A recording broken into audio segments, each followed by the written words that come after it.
Thank you. Our theme for December is celebrating Signs of Mind through the holy days. Wholeness, wholeness with a W. Our topic today is Signs of Mind and Winter Solstice. In the Signs of Mind, page 343, Ernest Holmes wrote, "Conscious consciousness is not a mystery. It is the self-knowingness of God through us. The illumined do not become less, but more of themselves. The greater the consciousness of God, the more complete must be that realization of the true self, the divine reality. Illumination will come as we more and more realize our unity with the whole, and as we let truth operate through us. Since the whole is at the point of the inner mentality, it will be here alone that we contact it. God is not external, but is indwelling. This is why Jesus said that the kingdom of heaven is within, and why he prayed, Our Father, which art in heaven." On page 345, if spiritual mind treatment could be seen, and a spiritual treatment merely means the mind unifying with good, it would be seen as a pathway of light. In Thou Art That, Joseph Campbell wrote, "The kingdom is within you. Who and what is in heaven? God is in heaven. Where is God? Within you. You must find it in yourself. You are it. Thou art that."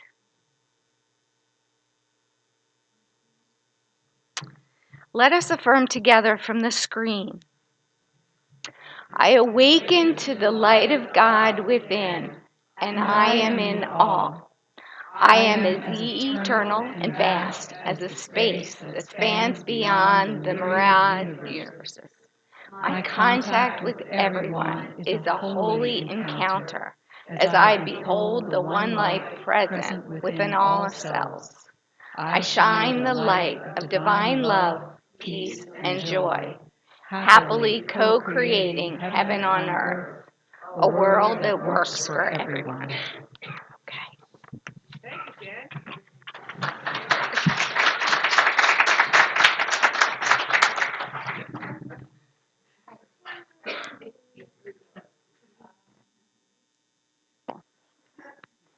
It was so beautiful, Jen, that I got God bumps when you were reading it. So maybe sometimes it's better not to look at things ahead of time, right? It's all good. It's all good. One of the joys that in my life now, and has been for quite some time, is when I started going beyond my Christian upbringing and began to study all forms of spirituality in the world, religions, and all of the literature that's coming out now.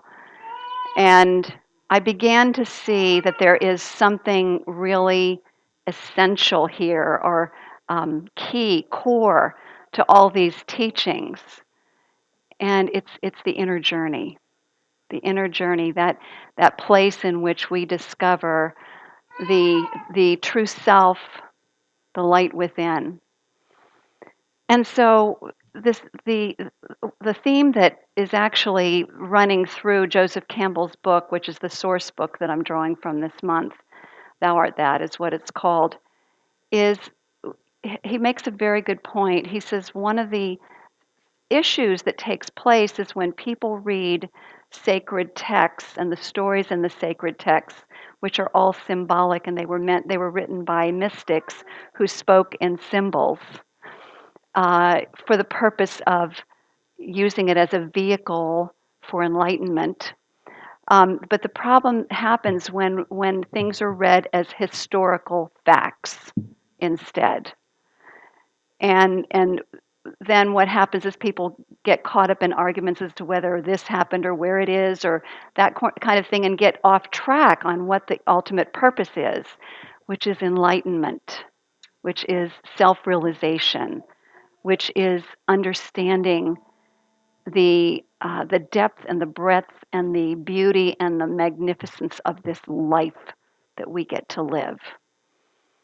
So that's the theme this month as we are exploring all of these different spiritual traditions from around the world. And there are so many of them. When you think about it, this is the darkest time of the year, and yet we have all of these celebrations from different world religions. And the focus, if you look at them, is light. The return of the light. It's light. Yeah, it's about light. The return of the light. The triumph of the light over the darkness. And so today, what I would like to focus on is the solstice. It's the winter solstice, and under that category of the winter solstice, there are celebrations that have gone on for thousands and thousands and thousands of years around that whole thing of the darkest night of the year and the return of the light when the days start getting a little longer. We know of the Yule, Y-U-L-E, celebrations in old Europe, the Yule logs, the fires, the tradition of putting food on all of the evergreens outside to feed the animals. So the use of the evergreen and the symbol of the evergreen as a tree of immortality because it stays green all year round. Also, from the Norse, the Jule, Juul, also a time of winter solstice celebration and all that goes with that. However, what I would like to focus on today, so there are all kinds of things, the pagans and the Wiccans and all people that celebrate the solstice, the winter solstice, as the return of the light. I'd like to focus, though, on the Zoroastrian holiday of Yalda. Beautiful, beautiful celebration.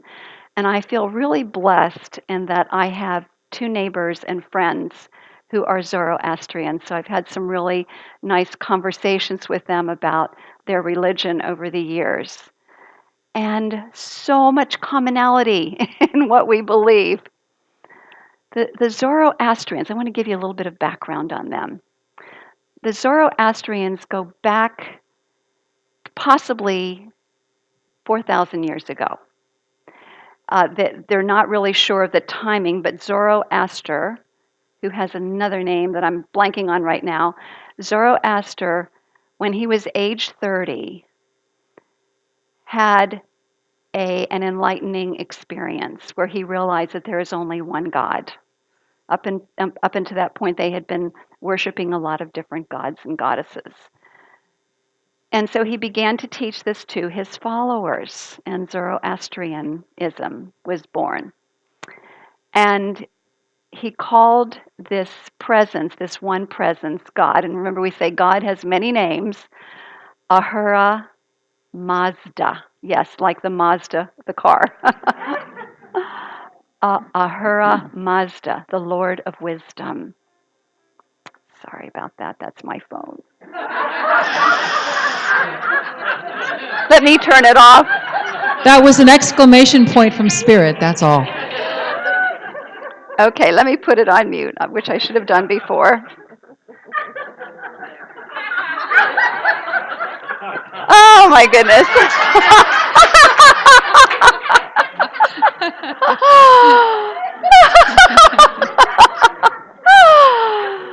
For those of you who are listening on the to the audio, I just got a sign put up by my husband that says, please turn off your cell phones. Now I have to get myself refocused. So Zoroastrianism. So it's considered to be the world's first monotheistic religion. And it was centered in ancient Persia. And also the state of, or the empire of Persia, 3 dynasties actually, claimed Zoroastrianism as their religion, although they were very tolerant, it was my understanding, of other religions as well. But it was the dynasties held that, and so many of their people did. Here's some other really interesting information is that years ago when they built the Silk Road to carry the silk from Asia through the Middle East and into Africa, the trade route, Zoroastrianism scholars believe that the tenets of Zoroastrianism were spread all across this entire region and really helped to shape the Abrahamic religions of Judaism, Christianity, and Islam, the one God concept, and some other concepts that went along with that. Their symbol is the symbol of Ahura Mazda, but they call it the Farah Vahar symbol. Yeah, there it is. And it not only represents the one supreme God, but it also represents eternal life. That's what the circle is. And the fire, which is light, warmth, and has purifying powers. Another symbol that they hold very dear is the cypress tree. And there are some that are in Iran that are thousands of years old. In particular, this one is, listen to this, 4,500 years old. Yeah, phenomenal. So their symbol of eternal life, and also their symbol of light, sunlight. So here's how Yalda works. The Persians gather with their friends and family to celebrate Yalda in their homes, to welcome in winter, to welcome it in. And the word Yalda means birth in the Syriac dialect. The longest night of the year in their mythology is that the forces of evil or ignorance are very strong on that darkest night. So they must stay up all night and party with friends and family in joy and celebration to ward off the darkness. I like that. I like that. That's good. And so today, even today, Iranians and actually in many of the countries through that whole region, including Afghanistan and anywhere else where there are Zoroastrians, and it's not just Zoroastrians, apparently, it's all people of Persian background who tend to still do this, even if they're Muslim. They tend to gather and do this, have this celebration. And the first day of winter then is known to them as the day of the sun.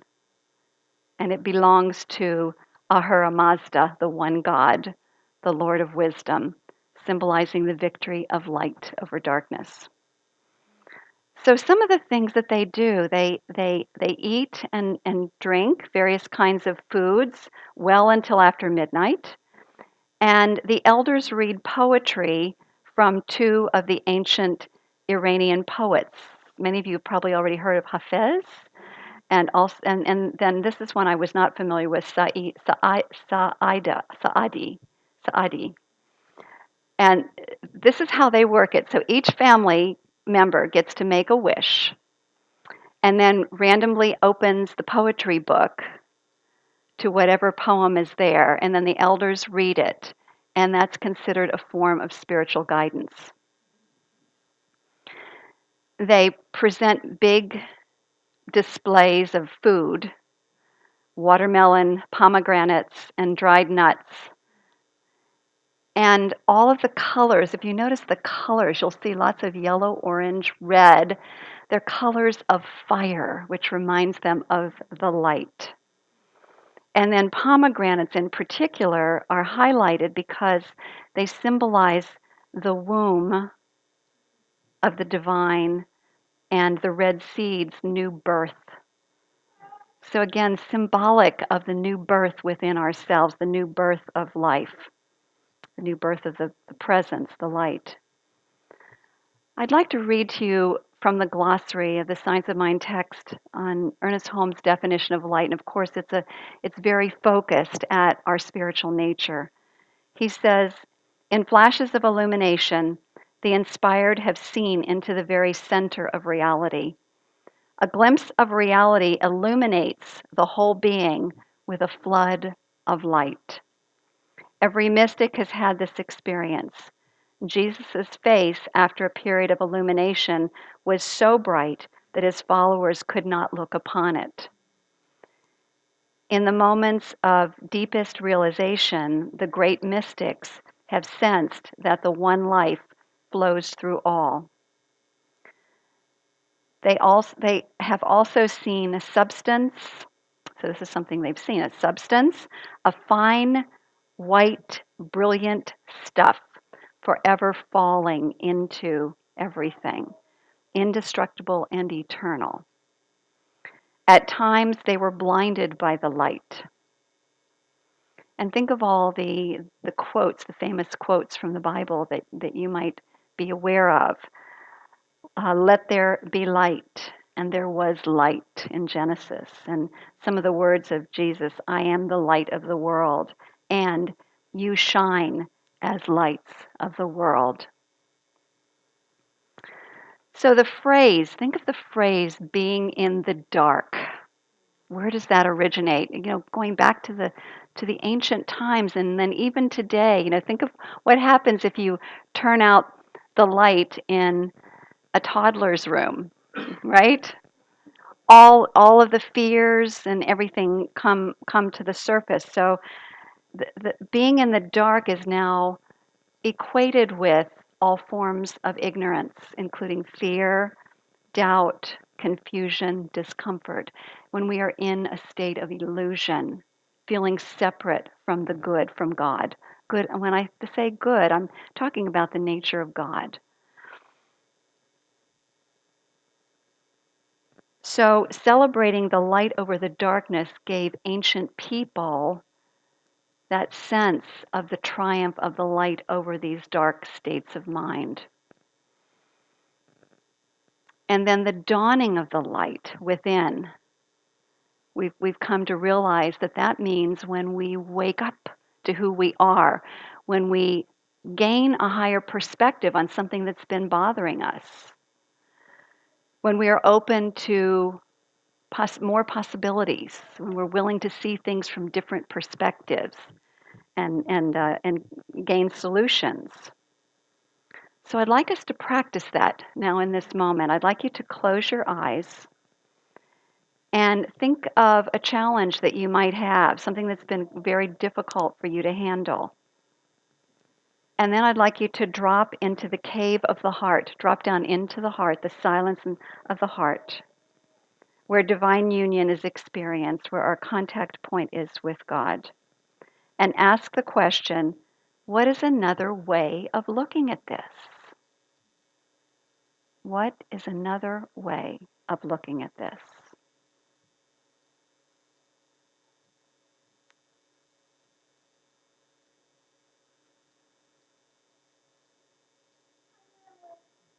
Listening in the silence.